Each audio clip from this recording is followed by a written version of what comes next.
रात का आखिरी पहर था। सर्दी इतनी कि हड्डियों के अंदर तक घुसी जा रही थी। बारिश भी इतनी तेज थी कि जैसे आज अगली पिछली कसर निकाल कर रहेगी। मैं अपनी कार में दूसरे शहर के एक कारोबारी दौरे से वापस आ रहा था और कार का हीटर चलने के बावजूद मैं सर्दी महसूस कर रहा था। दिल में एक ही ख्वाहिश थी कि बस जल्द अज जल्द घर पहुंचकर बिस्तर में घुसकर सो जाऊं।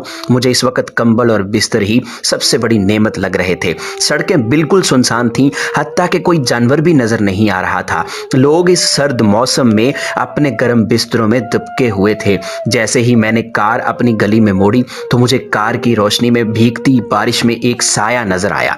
उसने बारिश से बचने के लिए सर पर प्लास्टिक के थैले जैसा कुछ ओढ़ा हुआ था और गली में खड़े पानी से बचता बचाता आहिस्ता आहिस्ता चल रहा था। मुझे शदीद हैरानी हुई कि इस मौसम में भी कोई शख्स इस वक्त बाहर निकल सकता है और मुझे इस पर तरस आया कि पता नहीं किस मजबूरी ने इसे इस पहर इस तूफानी बारिश में बाहर निकलने पर मजबूर किया।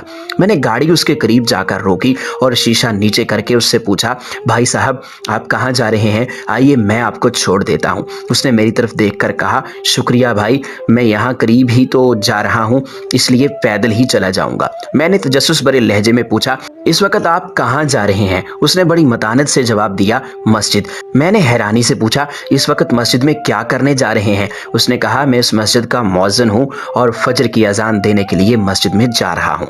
ये कहकर वो अपने रास्ते पर चल पड़ा और मुझे एक नई सोच में गुम कर गया। क्या आज तक हमने कभी सोचा है कि सख्त सर्दी की रात में तूफान हो या बारिश, कौन है जो अपने वक्त पर अल्लाह के बुलावे की सदा बुलंद करता है? कौन है जो हमें बताता है कि नमाज नींद से बेहतर है? कौन है जो ये ऐलान करता है कि आओ नमाज की तरफ, आओ कामयाबी की तरफ? और इसे इस कामयाबी का कितना यकीन है कि इसे इस फर्ज के अदा करने से ना तो सर्दी रोक सकती है और ना बारिश। जब सारी दुनिया अपने गर्म बिस्तरों में नींद के मजे ले रही होती है तो वो अपने फर्ज को अदा करने के लिए उठ जाता है। तब मुझे इल्म हुआ कि यकीनन ऐसे ही लोग हैं जिनकी वजह से अल्लाह हम पर मेहरबान है और इन्हीं लोगों की बरकत से दुनिया का निजाम चल रहा है।